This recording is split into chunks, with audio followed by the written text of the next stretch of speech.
Hello all, welcome to toppers world. ഇന്ന് നമ്മൾ നോക്കാൻ പോകുന്നത് 9ാം ക്ലാസ്സിൻ്റെ annual exam model question paper ആണ്.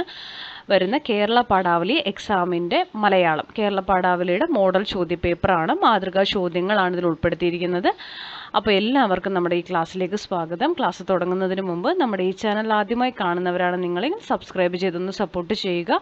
അതുപോലെ തന്നെ നിങ്ങൾക്ക് ഈ ക്ലാസ് ഇഷ്ടപ്പെട്ടെങ്കിൽ ഒന്ന് ലൈക്ക് ചെയ്യാനും മറക്കരുത്. അപ്പോൾ നിങ്ങൾക്ക് മാർച്ചിൽ നിങ്ങൾക്ക് എക്സാമുകൾ സ്റ്റാർട്ടായി. അപ്പോൾ അതുമായി ബന്ധപ്പെട്ട് നിങ്ങൾക്ക് ഉപകാരപ്പെടുന്ന കുറച്ച് ചോദ്യങ്ങളാണ് നമ്മൾ ഉൾപ്പെടുത്തിയിരിക്കുന്നത്. ആദ്യത്തെ മാതൃകാ ചോദ്യങ്ങളുടെ ഉത്തരങ്ങളും നമ്മളിതിൽ ഉൾപ്പെടുത്തിയിട്ടുണ്ട്. അപ്പോൾ എല്ലാത്തിൻ്റെയും ഉത്തരങ്ങൾ നിങ്ങൾ എഴുതാൻ വേണ്ടി ശ്രമിക്കുക. ഏതൊക്കെ ഭാഗത്തിൽ നിന്നാണ് ചോദ്യങ്ങൾ ചോദിച്ച് നോക്കിയിട്ട് അവസാന നിമിഷം അതൊന്ന് റിവൈസ് ചെയ്യാനും മറക്കരുത്. പാഠം ജസ്റ്റ് നന്നായി തന്നെ വായിച്ചിട്ട് പോയാൽ നിങ്ങൾക്ക് മലയാളം നന്നായിട്ട് ആൻസർ ചെയ്യാൻ കഴിയും. എല്ലാ പാഠങ്ങളും വായിച്ചിരിക്കണം. ഓക്കെ, അപ്പോൾ നമുക്ക് നോക്കാം. അതുപോലെ തന്നെ നമ്മളിതിൽ ചോദ്യങ്ങൾ ആദ്യത്തെ മാതൃകാ ചോദ്യങ്ങളുടെ ഉത്തരങ്ങൾ മാത്രമേ ഉൾപ്പെടുത്തിയിട്ടുള്ളൂ. അതിനുശേഷമുള്ളത് എല്ലാം അറിയാലോ, നിങ്ങൾക്ക് പാരഗ്രാഫായിട്ട് എഴുതേണ്ടതാണ്. അപ്പോൾ നിങ്ങൾ എഴുതി നോക്കുക. എന്നിട്ട് നിങ്ങൾക്ക് അതിൻ്റെ ആൻസർ കീ വേണമെന്നുണ്ടെങ്കിൽ നിങ്ങളൊന്ന് കമൻറ്റ് ചെയ്താൽ മതി. നിങ്ങൾക്ക് ആൻസർ കീയുടെ ലിങ്ക് ഞാൻ തരാം. അപ്പോൾ നമുക്ക് നോക്കാം. 1 മുതൽ 5 വരെ ചോദ്യങ്ങളിൽ 4 എണ്ണത്തിന് ഉത്തരം എഴുതുക എന്നാണ്. എല്ലാത്തിനും ഓരോ മാർക്ക് വീതമാണ്. ആദ്യ ചോദ്യം: ഞാൻ പറന്നു കാണാൻ പോകുന്ന ലോകങ്ങൾക്കിനി 700 വർണ്ണങ്ങൾ. സ്വാതന്ത്ര്യം തന്നെ ജീവിതത്തിലത്തെയാണ്. ഈ വാക്യത്തിൻ്റെ ആശയത്തിന് ഏറ്റവും യോജിച്ച പ്രസ്താവന ഏത്? ഓപ്ഷൻസ് 4 എണ്ണമാണ്. സ്വാതന്ത്ര്യ മഹത്തരമാണ്, ലോകത്തിന് പല വർണ്ണങ്ങളാണ്, ചിറകുകൾക്ക് സൗന്ദര്യമുണ്ട്, സ്വാതന്ത്ര്യദിനം സുന്ദരമാണ്. ഉത്തരം വരുന്നത് ഏതാണ്? സ്വാതന്ത്ര്യ മഹത്തരമാണെന്നാണ് കേട്ടോ. അത് മാർക്ക് ചെയ്തെന്ന് മാറിപ്പോയതാണ്. ഫസ്റ്റത്തെയാണ് ആൻസർ വരിക. സ്വാതന്ത്ര്യം മഹത്തരമാണ്. ഭാഗ്യം വേഗം വാ, കുട്ടി എന്തോ ഓർത്ത് വിഷമിക്കണുണ്ട്, തത്തക്കൂട്. ഈ സംഭാഷണത്തിൽ തെളിയുന്നത് എന്ത്? അപ്പോൾ ഇതിൻ്റെ ഉത്തരം വരുന്നത് തത്തയും കുട്ടിക്കൃഷ്ണനും തമ്മിലുള്ള അടുപ്പമാണ്. അടുത്തത് 3, ചിരിയും പ്രശംസാ വചനങ്ങളും പിന്നാലെ പണവും പ്രവഹിച്ചു. പ്രശംസാ വചനങ്ങൾ എന്ന പദത്തിൻ്റെ ശരിയായ വിഗ്രഹാർത്ഥം ഏത്? അപ്പോൾ ഇതിൻ്റെ ഉത്തരം വരുന്നത് പ്രശംസ നിറഞ്ഞ വചനങ്ങളാണ്. 4, പൂന്തേൻ കുട്ടിക്കനികൾ ഉരുട്ടി പ്രിയമോടുട്ടാനില്ലാരും പുളിമാവ് വെട്ടി. കവി ഇങ്ങനെ പറഞ്ഞതിൻ്റെ പൊരുൾ എന്ത്? ഉത്തരം വരുന്നത് പ്രകൃതിനാശം സർവനാശത്തിന് കാരണമാവുമെന്ന സങ്കടം. അടുത്ത ചോദ്യം: ശരിയായ പദച്ചേരുവ എഴുതുകയാണ്. അപ്പോൾ ഇതിൽ വരുന്നത് മാറി അകന്ന് എന്നുള്ളതാണ്. അത് പിരിച്ചെഴുതുമ്പോൾ മാറി അകന്ന് എന്ന് 2 വാക്യങ്ങളാകും. അപ്പോൾ ഈ 5 ചോദ്യങ്ങളും കഴിഞ്ഞു. ഇതുപോലുള്ള മൾട്ടിപ്പിൾ ചോയ്സ് ചോദ്യങ്ങൾ നിങ്ങൾക്ക് എന്തായാലും മൾട്ടിപ്പിൾ ചോയ്സ് ചൂസ് ചെയ്ത് എഴുതേണ്ട ചോദ്യങ്ങൾ എന്തായാലും ഉണ്ടായിരിക്കും. അപ്പോൾ ഇത് നോക്കുക. നെക്സ്റ്റ് വരുന്നത് 6 മുതൽ 8 വരെ ചോദ്യങ്ങളിൽ 2 എണ്ണത്തിന് 2ഓ 3ഓ വാക്യത്തിൽ ഉത്തരം എഴുതാനാണ്. അപ്പോൾ ഇതിൽ നമുക്ക്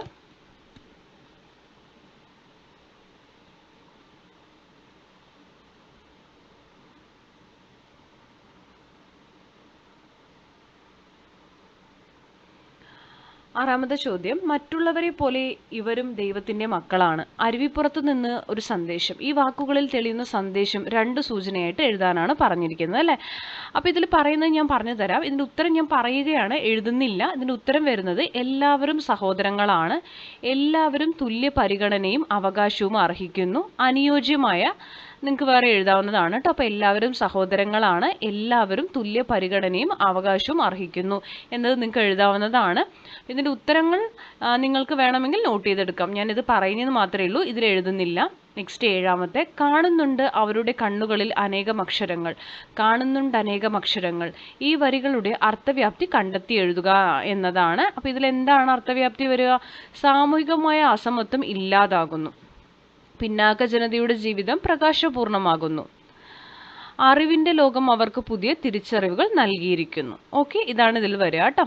അടുത്തത് അർത്ഥവ്യത്യാസം വരാതെ ഒറ്റ വാക്യമാക്കുക. സുജിത്തും സുനിതയും അനാഥരായി, അവർ അമ്മൂമ്മയുടെ വീട്ടിലെത്തി. ഇതിനെ നിങ്ങൾ എങ്ങനെ ഒറ്റ വാക്കിൽ എഴുതും? ഞാനത് പറയുകയാണ്. ഉത്തരം: അനാഥരായ സുജിത്തും സുനിതയും അമ്മൂമ്മയുടെ വീട്ടിലെത്തി. എങ്ങനെ എഴുതുക? അനാഥരായ സുജിത്തും സുനിതയും അമ്മൂമ്മയുടെ വീട്ടിലെത്തി. 6, 7, 8 എന്നതിൻ്റെ ഉത്തരമാണ് ഞാനിപ്പോൾ പറഞ്ഞത്. അടുത്തത് 9 മുതൽ 14 വരെ ചോദ്യങ്ങളിൽ 5 എണ്ണത്തിന് അരപ്പുറത്തിൽ കവിയാതെ ഉത്തരം എഴുതാനാണ്. മുഖത്തെ നരച്ച് രോമക്കോടുകളെ നനച്ച് കണ്ണീർ തുള്ളികൾ മെല്ലെ താഴേക്കൊഴുകുന്നത് കനിവോടെ നോക്കി. പിന്നെ ചുണ്ടുകൊണ്ട് രോമക്കാടുകളിൽ മെല്ലെ ചികഞ്ഞ് ആശ്വസിപ്പിച്ചു. കുട്ടി കരയല്ലേ കരയല്ലേ. തത്തക്കൂട് എന്നുള്ളതിലത്തെയാണ്. കഥാന്ത്യത്തിലെ ഈ സന്ദർഭം കഥയെ കൂടുതൽ ഭാവതീവ്രമാക്കുന്നതിന് എത്രമാത്രം പര്യാപ്തമാണ്? ഇത് വിലയിരുത്തി നിങ്ങൾ കുറിപ്പ് തയ്യാറാക്കണം. അപ്പോൾ ഇത് നിങ്ങൾ എന്താ ചെയ്യുക വെച്ച് കഴിഞ്ഞാൽ സന്ദർഭത്തിൻ്റെ ആശയം ആദ്യം നിങ്ങൾ കണ്ടെത്തണം കേട്ടോ. അതുപോലെ തന്നെ നിങ്ങളുടെ നിരീക്ഷണം എന്താണ് എന്ന് നോക്കിയിട്ട് എഴുതാൻ വേണ്ടി ശ്രമിക്കുക. മാക്സിമം ശ്രമിക്കുക. 4 മാർക്കിൻ്റെ ആണ്. അപ്പോൾ ആൻസർ കിട്ടിയില്ലെങ്കിൽ നിങ്ങൾ കമൻറ്റ് ചെയ്യൂ. ആൻസർ നിങ്ങൾ ആ തത്തക്കൂട് എന്നുള്ളതിൽ നോക്കി ആൻസർ എഴുതാൻ ശ്രമിക്കുക. 10. അവരുടെ ആത്മവിശ്വാസത്തിൽ നിന്ന് വെള്ളവും വളവും വലിച്ചെടുത്തു വളർന്ന ആ കിഴങ്ങുകളിൽ ഒരെണ്ണം കടിച്ച് ഒരു ജന്മം മുഴുവൻ മധുരിച്ചുകൊണ്ട് ഞാൻ തിരിഞ്ഞു നടന്നു. മധുരക്കിഴങ്ങ് തിന്നുന്നവർ. പ്രതിസന്ധികളെ ആത്മവിശ്വാസത്തോടെ നേരിടുമ്പോഴാണോ ജീവിതം പ്രകാശപൂർണമാകുന്നത്? തന്നിരിക്കുന്ന സൂചനയും പാഠഭാഗത്തെ മറ്റ് ആശയവും ഉൾപ്പെടുത്തി പ്രതികരണക്കുറിപ്പ് തയ്യാറാക്കണം. അപ്പോൾ നിങ്ങളുടെ പ്രതികരണമാണ് ഇവിടെ വേണ്ടത്. നമ്മൾ ഒരു പ്രതിസന്ധി വരുമ്പോൾ, ഒരു പ്രശ്നം വരുമ്പോൾ അതിനെ ആത്മവിശ്വാസത്തോടെ നേരിടണോ അതോ ഒളിച്ചോടണോ? ആത്മവിശ്വാസത്തോടെ നേരിടുമ്പോഴാണോ ജീവിതം കൂടുതൽ നല്ലതായി മാറുന്നത് എന്നാണ് നിങ്ങളോട് ചോദിച്ചിരിക്കുന്നത്. അപ്പോൾ നിങ്ങളുടെ പ്രസ്താവന എന്താണെന്ന് നോക്കിയിട്ട് ആദ്യം എഴുതുക. എന്നിട്ട് നിങ്ങളുടെ നിരീക്ഷണങ്ങൾ എഴുതാൻ ശ്രമിക്കുക. 11. പ്രതിസന്ധികളെ ആത്മവിശ്വാസത്തോടെ നേരിടുമ്പോഴാണോ ജീവിതം പ്രകാശപൂർണമാകുന്നത്? തന്നിരിക്കുന്ന സൂചനയും പാഠഭാഗത്തെ മറ്റ് ആശയം ഉൾപ്പെടുത്തി. ഇത് സെയിം തന്നെയാണ്, ഇതിൻ്റെ തന്നെയാണ് കേട്ടോ.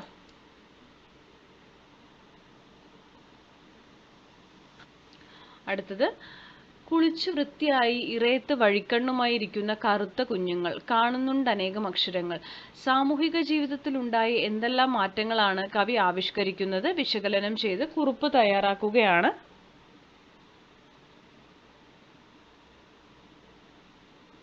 അപ്പോൾ നിങ്ങൾ കാണുന്നുണ്ട് അനേകം അക്ഷരങ്ങൾ എന്നുള്ളത് ഉറപ്പായിട്ടും പഠിച്ചിട്ട് പോവാട്ടോ.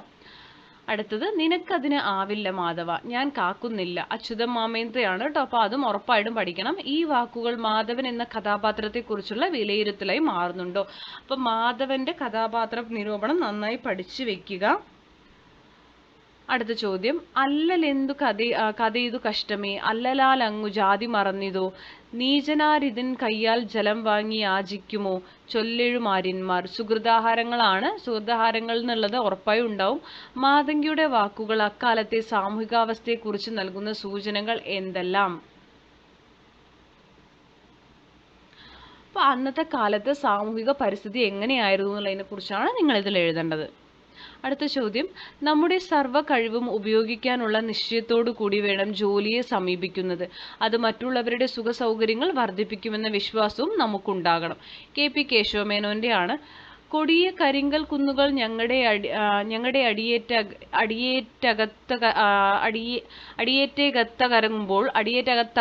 ആകെ തകരുമ്പോൾ എന്നാണ് കേട്ടോ. ഉഴുതുമറിക്കാൻ എന്തേ പാടി പുതുമണ്ണിൽ പുതുകാർദ്രതകൾ.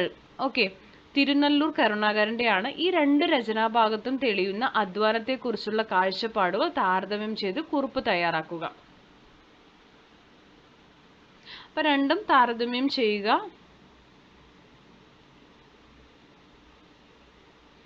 അപ്പൊ ഇതിൽ നമുക്ക് ആദ്യം തന്നെ തന്നിരിക്കുന്നത്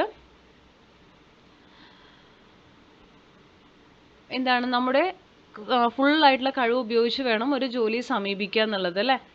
അത് മറ്റുള്ളവരുടെ സുഖ സൗകര്യങ്ങൾ വർദ്ധിപ്പിക്കുമെന്ന വിശ്വാസം നമുക്ക് ഉണ്ടാകണമെന്ന് പറയുന്നുണ്ട്. നമ്മൾ ചെയ്യുന്ന ജോലി ഇത് KP കേശവമേനോന്റെ.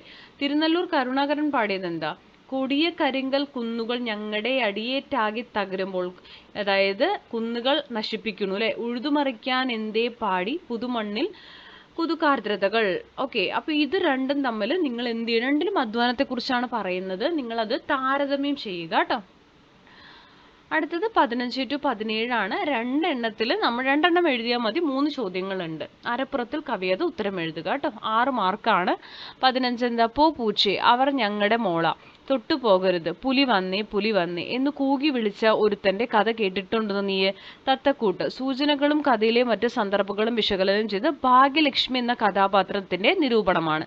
ഭാഗ്യലക്ഷ്മി എന്ന കഥാപാത്രത്തിന്റെ നിങ്ങളൊന്ന് പഠിച്ചിട്ട് പോവുക. അടുത്തത് 16.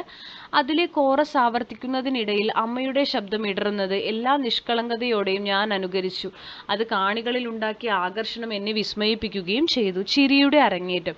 ചാർലി ചാപ്ലിന്റെ അനുഭവം നമുക്ക് നൽകുന്ന തിരിച്ചറിവുകൾ വിശകലനം ചെയ്ത് പ്രതിസന്ധികളെയും ജീവിത വിജയത്തെയും വിലയിരുത്തി പ്രബന്ധം തയ്യാറാക്കുക.